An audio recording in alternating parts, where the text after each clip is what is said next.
سڵاوتان لێبێ و ئەم کاتتان باش. لە کەناڵی ئاسۆی زانکۆ بەردەوامین بۆ باسکردنی کەمترین کۆنمرە وەرگیراوەکان لە زانکۆ پەیمانگاکانی هەرێمی کوردستان بۆ ساڵی خوێندنی 2022-2023. لە درێژەی ڤیدۆکانمان سەبارەت بە پەیمانگا تەکنیکیەکان بەشە کارژێڕەکانی باسی بەشی ڕاگەیاندن بۆ ئێوەی خۆشەویست دەکەین.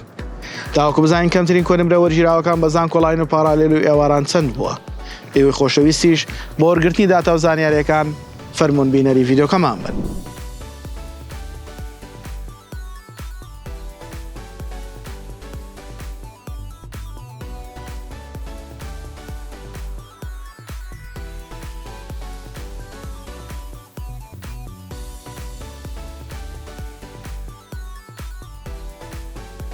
قوتابیان و خوێنکارانی خۆشەویست، ئەوەی کە بەیەکەوە بینیمان بریتی بوو لە کەمترین کۆنمرە وەرگیراوەکان لە بەشی ڕاگەیاندن لە پەیمانگە تەکنیکیەکان.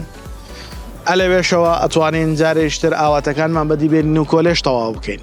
ئەگەر لە سێیەکەمەکان بین و ئەگەر لە سێیەکەمەکانیش نەبووین، ئەو کاتە ئەتوانین بە سیستمی پۆلیتەکنیک و هەروە بە پارەدان واتە بە پارالێل لە خوێندنی بەیانیانە درێژە بە خوێندنمان بدەین لە کۆلێژ لە تەکنیکی میدیا یاخود بەشی ڕاگەیاندن.